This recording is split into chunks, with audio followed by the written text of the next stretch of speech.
Hola, ¿qué tal? Bienvenidos, bienvenidas. Pues es 21 de enero del 2025, no se ha acabado el mundo, pero ya tenemos a Donald Trump en la presidencia, formalmente instalado en la presidencia de los Estados Unidos. Entonces, bueno, estamos hoy en un nuevo programa de la Nausia TV con el maestro Jesús Medina, el maestro David Misael, un servidor, Héctor Oz.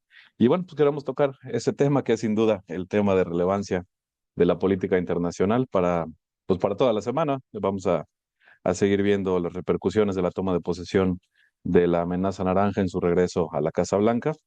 Pues bien, se han dado ya una serie de decisiones de carácter parcial, la firma de las famosas órdenes ejecutivas, que es una forma de iniciar políticas en los Estados Unidos. No todas de ellas son definitivas. Vimos un discurso sobre el cual podemos comentar algunas cuestiones y bueno, sobre todo queremos pues, reflexionar un poco sobre estos espectáculos que se dan en torno a funciones, a momentos como este, ¿no? De la famosa toma de gobierno de un presidente, como lo puede ser el caso de los Estados Unidos. Vimos todo el ruido que se fue haciendo en las semanas anteriores respecto a quiénes estaban invitados, quiénes no, la forma en la que se distribuyeron los personajes, que si eh, estaban todos los expresidentes y demás. Entonces, analizar un poquito eso, analizar un poquito los discursos, los análisis que se han vertido en las últimas 24, 48 horas al respecto, y pues hacer un poquito de prospectiva pensando en, insisto, más allá de las políticas concretas que vamos a tener 4 años para analizarlas, para ver sus impactos para el caso mexicano, para el caso de la política en América Latina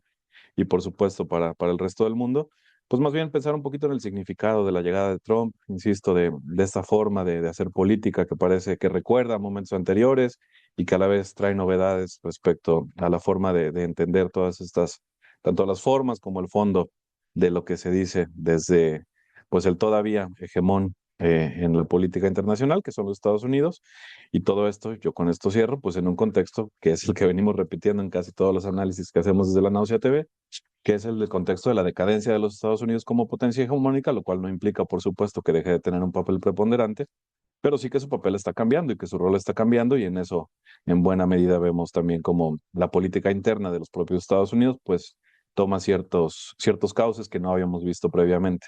Entonces, pues sin más, no sé, Jesús, por ejemplo, ¿por dónde quieres que podamos empezar a analizar esta cuestión? Pues creo que por el centro de lo que fue esta toma de protesta, que es justamente el espectáculo, ¿no? El más puro espectáculo de la política estadounidense, en el cual, bueno, sabemos que esta toma de posesión es eso, un hecho simbólico. Trump ya viene básicamente dando órdenes hasta cierto punto y planteando sus propias estrategias desde que ganó la presidencia, pero el espectáculo creo que habla mucho justamente del estatus actual de la política norteamericana, dado que, bueno, si bien creo que esto ha sido como un occidente, ¿no? Nos hemos acostumbrado hasta cierto punto a esta forma de política, ¿no? Escandalosa, mucho de imposturas, de cuestiones simbólicas más que de cuestiones concretas. eh, pero que en Estados Unidos también se vuelve ya cada vez más burda, más, no sé, triste incluso, ¿no? Para una potencia que se dice, hacer este tipo de espectáculos que no sé, bueno, van dirigidas evidentemente a los electores, particularmente a los electores del candidato que ganó, en este caso Trump, y que con Trump, con un personaje como Trump, que está basado justamente en eso, ¿no? Es al más puro estilo de Reagan, nada de sobriedad, digamos, respecto a otro tipo de presidentes norteamericanos, en el cual se basa en eso, ¿no? Luces, colores, discursos xenófobos, demagogia, Village People. Bueno, qué mejor manera de describir a la política norteamericana, ¿no? En lo que es, no sé, nada faltaba, creo que el pay de manzana, ¿no? Cocinado por la ama de casa, ¿no? De esta sociedad, del sueño americano, ¿no? Asentado, por supuesto, en muchísimo machismo y racismo, porque muy pocos recuerdan que en 1960 las poblaciones minoritarias no tenían básicamente derechos en esta tierra de las libertades, y que, bueno, en este caso se vio también, digamos, mejorada aún o llevada al extremo con los personajes que invitaron, ¿no? Muchos hablan, había por ahí un concepto que vi que era tecnofeudalismo, ¿no? Ahorita que está de moda sacar conceptos nada más porque sí, sin ningún trasfondo, soy muy bonito y de nuevo, como la política del espectáculo nos permite burlarnos un poquito, jugar con algunas cosas, pero que también están vacíos, ¿no? Porque bueno, no sé exactamente cómo se le puede llamar tecnofeudalista a alguien como Elon Musk, prefiero denominarlo como lo que es, un burgués, ¿no? Y uno de los más puros estilos de burgués, que es proveniente de una familia acaudalada, pero que se dice el self-made man, ¿no? El hombre que se hace así, a sí mismo, ¿no? Elon Musk, Jeff Bezos, Mark Zuckerberg, después de la lobotomía que le quitó lo woke al parecer, de las últimas semanas, el CEO de Google, el CEO de OpenAI, esta empresa que creó ChatGPT, y la sorpresa, ¿no? El CEO de TikTok, ese que se tenía dudas si era de China o de Singapur, tal parece que no es de China, porque Trump, que odia tanto a los chinos, lo invitó, ¿no? Esa sí fue una sorpresa. Y más allá de toda esta noción, ¿cómo podría decirse? Conspiranoica, ¿no? De es que ahora las empresas son las que dominan Estados Unidos como si no hubiera sido así siempre, y sobre todo como si fueran estas empresas las que en verdad dominan a Estados Unidos.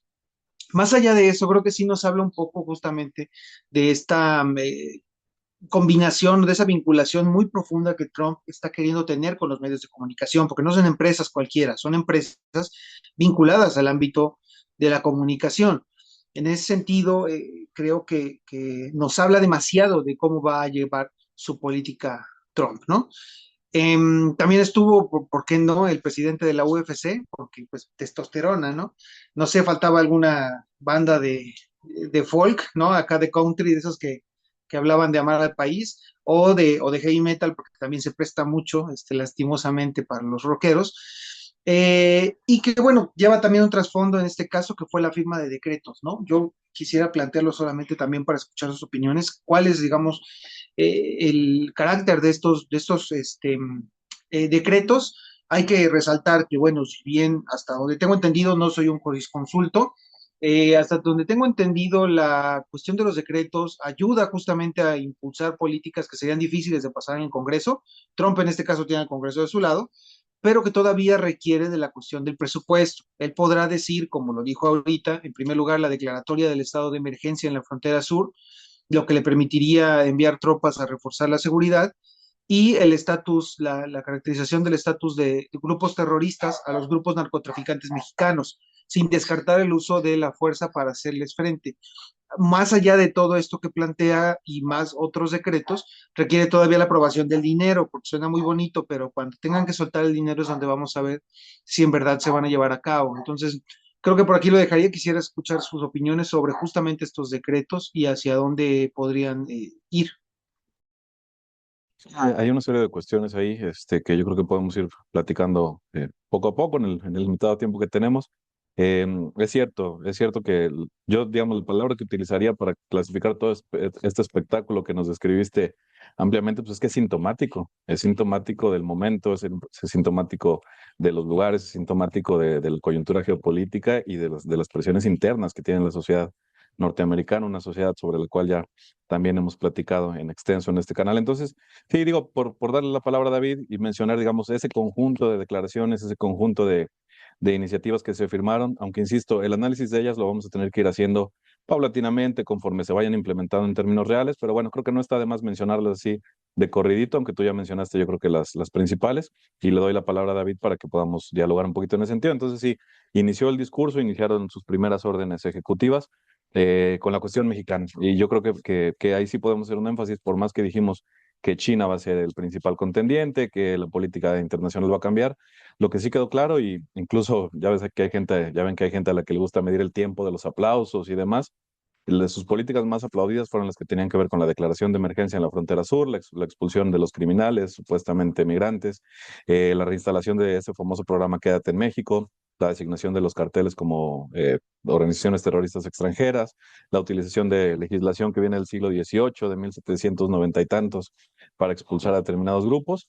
De ahí cuestiones que tienen que ver con la cuestión económica, que también ya la hemos comentado, el famoso drill baby drill, es decir, impulsar a tope lo que tiene que ver con la extracción de petróleo y sobre todo de gas, con el famoso fracking, industrialización, manufacturas, utilizar esas grandes reservas de petróleo y de gas que tienen los Estados Unidos. Hay que recordar que respecto de los últimos 40 años, algo ha cambiado y es que Estados Unidos es el mayor productor de gas y de petróleo del mundo, algo que no era así hace 20 años, ¿no? Entonces, pues exportar precisamente esa energía a sus súbditos al otro lado del charco en Europa y a lo que nos toque en el patio trasero, que es América Latina. Cuestiones en contra de las famosas políticas verdes, quitar este famoso deadline para que antes del 2030 o 2040, según algunos estados, todos los autos fueran de eléctricos, quitar ese tipo de restricciones. Y lo último, que bueno, yo creo que es también lo segundo más aplaudido por su fan base y por la gente que le ha seguido, o por algunos sectores de la gente que le ha seguido, es todo lo que tiene que ver con quitar o con terminar estas agendas woke, ¿no? Señalar que ahora las cuestiones de raza y de género ya no van a tener cabida en estas políticas que les llaman ahora de diversidad, de inclusión, de equidad, quitar todas estas cuestiones, lo de los famosos géneros, que ahora ya solamente para la administración solamente va a haber hombres y mujeres. Entonces, unas referencias ahí al canal de Panamá que lo está operando China y terminar, por supuesto, con la declaración grandilocuente que tiene que ver con Elon Musk de que se va a llegar a Marte, ¿no? Efectivamente, mientras no veamos la forma en la que se implementan y los dineros y la forma en la que se organiza la administración, pues eso lo iremos viendo con el tiempo, pero David, en función de lo que comentaba Jesús, en función, digamos, de este conjunto de declaraciones, algunas de ellas grandilocuentes, todas ellas haciendo referencia siempre a este famoso excepcionalismo norteamericano del cual se precia esta sociedad, ¿por dónde quisieras comentar ahí? Sí, yo creo que ya lo hemos analizado en diferentes episodios de La Náusea TV, sobre todo una decadencia de la sociedad norteamericana. Pero no solamente la decadencia en sí misma de esta sociedad, sino que pues trata de buscar de que no sea tan evidente esta decadencia, ¿no? Y cómo se busca de no ser tan evidente esta decadencia es a través del show, a través de las pantallas, como bien lo señala Jesús, pero un show muy característico que yo podría decirlo con tres palabras, un show que es muy polémico, porque lo vimos ayer a través de los diferentes discursos, la presencia de ciertas personalidades, un discurso que también tendría que ser muy contundente, las formas de cómo se proyectaron esos discursos, los gestos que se extrapolaron, algunas señales que incluso hasta mencionaban señalamientos de Moss como nazi, ¿no? Que se vio en su discurso, pero también un poco histriónico, ¿no? Esta forma de show, de cómo se está dando de la sociedad norteamericana, que pues digamos de alguna otra forma nos muestra que pues esta decadencia está más que evidente, ¿no? Y pues de alguna otra forma también nos muestra la forma en la cual dos candidatos que a la hora de llegar a la presidencia, pues eran dos candidatos que ya llegaban muy debilitados, ¿no? Porque incluso entre las propias bases de los demócratas, no había quien, tuviera un candidato fuerte, ¿no? Incluso del otro partido tampoco, o sea, también había, digamos, esos claros oscuros, ¿no? De quién iba a competir con Trump. Y digamos que esto nos muestra que pues sigue siendo un espectáculo más, ¿no? No hay mucho que resaltar, incluso me llama la atención que muchos de estos discursos y análisis que se están dando, pues se están dando sobre todo en los decretos, ¿no? Algo que ya desde el triunfo de Donald Trump ya se venía señalando, no solamente necesitaban ya nada más legitimarse a través de estos decretos, que como bien lo ha señalado, son decretos que están muy ligados a la política exterior, ¿no? O sea, muchas de estas situaciones que ya lo has mencionado, yo tan solo, por ejemplo, menciono dos, ¿no? Que me parecen como muy característicos de estas contradicciones de esta sociedad del espectáculo. Por ejemplo, en su política exterior, unas semanas anteriores, Biden había sacado de la lista, digamos, negra de a Cuba, ¿no? De esto que Biden señalaba la lista de los patrocinadores del terrorismo, llega Trump y nuevamente lo vuelve a poner en esa lista, ¿no? Otro ejemplo, también los acuerdos de París, ¿no? Eh, Biden los recupera, ahora Trump, todo lo contrario, empieza a desplazar.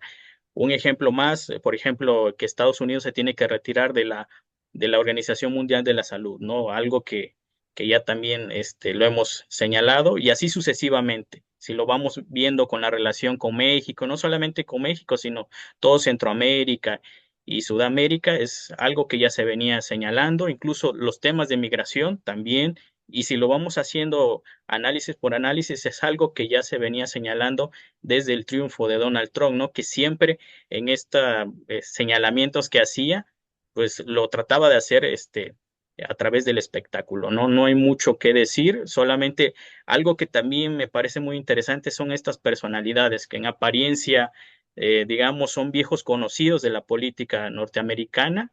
Prácticamente no hay cambios, digamos, en este tema, pero sí las formas de cómo se presentan a estas personalidades políticas, ¿no? Que también nos muestra la sintonía hacia dónde va, pues, esta administración. Sí, de acuerdo, de acuerdo. Decía Chucho, tecnofeudalismo, por ahí escuché también hablar de tecnooligarquías. Yo creo porque yo algo de lo que quería comentar era que yo he visto los análisis que se han podido ver las últimas, insisto, las últimas 24 horas después de la toma de protesta. Son análisis que exageran ciertos puntos del discurso, ¿no? Análisis que parece que se hacen o con miedo, con terror de lo que pueda representar la llegada de Trump o por el contrario, con un enojo visceral denunciando que Trump representa un regreso al pasado, cuando yo creo que lo que vemos es precisamente el reacomodo de los Estados Unidos frente a su nueva posición en el sistema mundial, que insisto, no deja de ser de carácter de potencia, todavía hegemónica, pero no es la posición que tenía ya ni siquiera a principios del siglo, olvidémonos ni siquiera hablar de los ochentas, noventas, cuando de veras se consolida como el único hegemón, ¿no? Jesús, no sé qué más pudiéramos comentar. Sí, no, bueno, más allá, como lo decía también, a veces los análisis se vuelven muy, por naturaleza queremos explicar las cosas de forma sencilla, ¿no? Entonces es más fácil explicar que un montón de personas se ponen túnicas y matan, sacrifican personas para controlar el mundo, que pensar en las relaciones verdaderas, digamos, de poder y en cómo se articulan, porque eso es una articulación compleja. El ejemplo está en eso, ¿no? Por ejemplo, Zuckerberg, ¿no? Un promotor, digamos, de las agendas consideradas woke, a cierto punto, de la noche a la mañana ya es parte también de estos grupos de Trump. Y en esto yo me refiero porque si bien coincido contigo, Héctor, que a veces se hacen estas cuestiones catastrofistas, ¿no? Como si la llegada de Trump fuera a ser un brutal cambio en la política estadounidense, lo cual ya anteriormente hemos visto que no, que hay también continuidades más allá de algunas particularidades. Sí quisiera resaltar un poco el escenario, digamos, a cierto punto, con el que se va a enfrentar México, Claudia Sheinbaum, porque sin lugar a dudas, más allá de que las políticas tal vez de Kamala pudieron ser similares a las de Trump en muchos aspectos, la forma en la que tienen que lidiar con alguien como Trump, con una personalidad con Trump, como Trump, es diferente, ¿no? Sheinbaum hasta ahora ha mantenido esta postura, ¿no? Llamando al diálogo con Estados Unidos y reforzando la idea de la soberanía del país. Va de la mano, digamos, de la dinámica que impuso AMLO en su momento, pero aquí lo importante es que debemos recordar que más allá de esos discursos soberanistas, autonomistas, valientes, frente, digamos, a este lunático Trump, lo cierto es que AMLO, por más que dijo eso, terminó cediendo a sus demandas. El ejemplo de esto fue la cuestión de la militarización de la frontera sur de México, ¿no? Y la política de detención de migrantes en México tras la amenaza de no detener a las caravanas migrantes que estaban realizándose, Estados Unidos iba a cerrar la frontera, ¿no? Esto, bueno, cumplió el sueño y cumplió la promesa de Trump, ¿no? De fabricar un muro, lo fabricó, digamos, en todo un país, básicamente en este caso. En ese sentido, el escenario se plantea como difícil, toda vez que Sheinbaum pues ya dio un paso atrás también, incluso ahora que apenas tomó posesión Trump, recordemos que hace cerca de un mes, empezó a imponer estos aranceles a China, al mercado en particular, al e-commerce, ¿no? Al comercio electrónico, y también el operativo que se hizo contra una conocida plaza ahí en Ciudad de México, controlada por comerciantes chinos, y que si bien son simbólicos nuevamente, no están, digamos, atacando la raíz del problema, o al menos la raíz que Trump está viendo, sobre todo con las armadoras de carros, y con el uso digamos, de México para sortear los aranceles que le han puesto a China. Lo cierto es que esta reacción que se dio 2 días después de que Trump amenazó a México y a Canadá de seguir, digamos, abriéndole las puertas a los productos chinos, iba a poner estos aranceles que también eran ilógicos porque eran imposibles que los pusiera. pero que vemos, digamos, una respuesta directa y rápida de parte de Sheinbaum plegándose a los intereses de Trump. En ese sentido, yo no sé, igual escuchar sus opiniones, pero pues, ¿qué tipo de margen de maniobras tiene en el caso mexicano Sheinbaum para poder responder a todas estas políticas que, al menos discursivamente, Trump va a estar apaleando los próximos 4 años? No, y efectivamente, a ver, que a lo mejor se me malinterpretó en el sentido de estos análisis catastrofistas, precisamente en el sentido que tú lo comentas, ¿no? De que no va a ser que el día de mañana Trump imponga un 25, 50% de aranceles a todos los productos, va a ser una política mucho más seleccionada, mucho más definida, sí, evidentemente buscando contrarrestar pues la influencia que ha tenido China. Mucho se ha dicho que en los últimos años México es el principal exportador o que Estados Unidos, el principal socio comercial es México, ya no China, pero es precisamente por esa inversión disimulada que se hace por parte de las empresas chinas instaladas aquí en México. No es otra razón, no es que hayamos crecido como economía, ni mucho menos. A lo que yo me refería es ese tipo de análisis a ver, sobre todo concentrándonos en una cuestión, que quieren llevar todo al aspecto del supuesto fascismo de Trump y que si el gesto al que hacía referencia David hace un rato de Elon Musk, digo, en realidad no es otra cosa más que una burla pensada precisamente en eso, en alentar el debate, un debate inerte por otro lado, al grado de que famosos grupos pro-israelíes ya dijeron que no, que se trató de un gesto simple y sencillamente, cuando en otro contexto hubieran denunciado por diestra y siniestra la babosada de aquel, ¿no? Como cuando dijo que él podía invadir cualquier país, refiriéndose a Bolivia, cuando así lo quisiera. Mucha gente lo quiso interpretar como si Elon Musk fuera el que dirigiera las políticas estadounidenses y ya hubiera llevado a la Armada de los Estados Unidos a las costas de Bolivia para dar un golpe de Estado. No se trata de hechos, simplemente denunciar esta cuestión de que todo se quiere leer en esa clave de fascismo, de tecnofeudalismo, como decías, y a últimas de ultraderechas. Y no es ultraderecha, lo que vemos es un ultracapitalismo, un ultracapitalismo medio decadente, si ustedes quieren, como decía David, ya dando precisamente esas muestras de decadencia de la potencia hegemónica, pero a mí me preocupa el uso precisamente del fascismo porque pasa lo que ha pasado en países, por ejemplo, como Europa. En la denuncia de ese supuesto fascismo, entonces recurrimos a las a las alternativas más tibias, como, qué sé yo, el PSOE para que no llegue Vox, ¿sí? O los socialdemócratas para que no llegue este nuevo partido en Alemania. O volvemos a votar a Macron para que no llegue Le Pen. Y eso es lo que ha pasado en todos los continentes, ¿no? Entonces, eso es lo que me preocupa de ese tipo de análisis que lo llevan todo hacia ese terreno. Pero sin duda yo lo que creo que sí vemos con el regreso de Trump no es un regreso al pasado, no es un regreso a las políticas de 1920, como muchos lo quisieran ver, es el reacomodo racional de los Estados Unidos, irracional, insisto, por más que parezca irracional el personaje de Donald Trump y la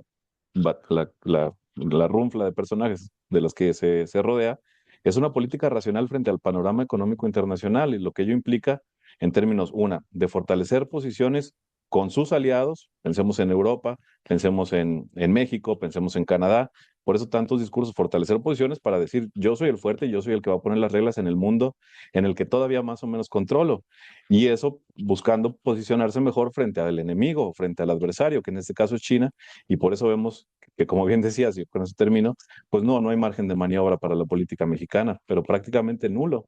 Ya vimos que en términos económicos va a haber una sujeción a lo que venga de Washington, una reivindicación de los modelos neoliberales más rancios de Salinas, de maquilas, de mano de obra barata, de traer inversión extranjera directa, que lo comentábamos con David el programa anterior, y haciéndole la chamba también en el sentido de la cuestión de la migración.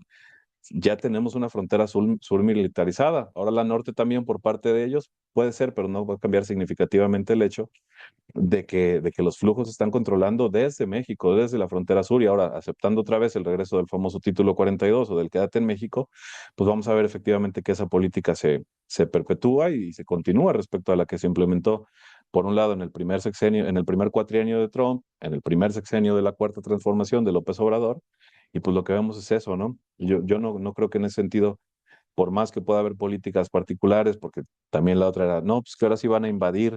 No, no se trata de eso, sino que la declaración de las organizaciones como organizaciones terroristas permite llevar a cabo operaciones específicas, como las que se llevaron, parece ser, como contra el Mayo, nada más que de manera encubierta o de manera que no hemos sabido bien a bien cómo se ha hecho, ¿no? Digo, la DEA siempre ha estado metida, la CIA siempre ha estado metida en México, entonces, en ese sentido, Sí, yo lo que creo, lo que veo es que lo que trata Trump es fortalecer su posición, buscando el control de los hemisferios que aún le pertenecen, digamos, en términos hegemónicos, culturales, políticos, que son básicamente dos, América Latina y Europa, o la Europa occidental. No sé, David, si Sí, tengas ahí alguna impresión en ese sentido. sí, yo creo que en la misma sintonía me parece que también muchos de estos análisis que se han hecho pues prácticamente desde ayer, pues yo quisiera poner también aquí a discusión esto de lo que poco se ha tratado, que es la posverdad, ¿no? Que es, digamos, aparte de que se manipula a través del show, pues es esta pues distorsión, digamos, de manera deliberada de la propia realidad, ¿no? Por un lado, la realidad norteamericana, pero también la realidad que lleva al exterior Estados Unidos, ¿no? Y que de alguna otra forma, pues busca manipular, sobre todo manipular ciertas creencias de la propia sociedad norteamericana, pero también algo muy importante que tiene la posverdad, que son el juego de las emociones, ¿no? Con el fin de influir hasta cierto punto en lo que va a ser la opinión pública y sobre todo ciertas actitudes que busca el electorado y que lo sustentó prácticamente con el triunfo de Donald Trump para llegar a la presidencia, ¿no? Y en este mismo sentido me parece muy importante que pues como la posverdad juega un papel muy importante y ya lo estamos viendo, ¿no? Antes de la llegada de Donald Trump, durante las elecciones, ya con el regreso de Donald Trump, pues la posverdad ha jugado un papel muy importante y ayer lo vimos prácticamente con el show que dieron Donald Trump, los diferentes, secretarios que van a estar al cargo de diferentes puestos gubernamentales. Me parece muy importante cómo se está jugando con estos discursos, ¿no? Que es muy importante, sobre todo porque es un electorado que también está muy cercano a las redes sociales, que también eso es muy importante. Ahora, las transmisiones anteriormente eran a través de la televisión, ahora ya lo podemos seguir en vivo a través de TikTok, bueno, diferentes redes sociales en donde se puede influir no solamente a los más adultos, sino hasta los jóvenes, ¿no? Que es muy importante y donde pues es una sociedad muy diversa, ¿no? No solamente está el norteamericano, está el latino, está el mexicano, también están de otras nacionalidades, en la cual están con cierta sintonía hacia Trump, ¿no? Que eso también me parece muy importante y que no se está poniendo en atención porque, como bien lo señaló Jesús, lo que diga Donald Trump con sus decretos, pues sí, puede ser muy alarmante y muchos pueden generar una amplia gama de posibilidades acerca de esos decretos, pero la realidad es que al final se tienen que materializar. ¿Y cómo se tiene que materializar? Pues obviamente sometiendo hasta cierto punto a otros países, porque no solamente es México, va a haber también sintonía con otros países, no sería con Argentina, con Bukele, ¿no? Que hay con ciertas afinidades, por ejemplo, en Centroamérica, en Sudamérica y otros países que, por ejemplo, van hasta seguir vetados. Por ejemplo, hablemos de Cuba, Venezuela, entre otros países. Incluso tenemos, digamos que colaborar hasta cierto punto, como dice Claudia, pues con el vecino, ¿no? Que es Estados Unidos, ¿no? O sea, vamos a ver cómo estos discursos pues van a estar jugando en diferentes momentos y sobre todo en ciertos contextos, ¿no? Que va a buscar Estados Unidos pues beneficiar, como ellos dicen, sus propios intereses. Sí, de acuerdo. Pues creo que hemos tocado con la intención que teníamos, ¿no? Un poquito de, pues, de matizar lo que se ha dicho en los últimos días, de reflexionar más en general, más que sobre las políticas concretas, que insisto, pues van a ser el tema de muchos programas a lo largo de este año, ¿no? Pero pues a lo mejor algún comentario para ir cerrando, Jesús, algún otro punto que quisieras poner sobre la mesa.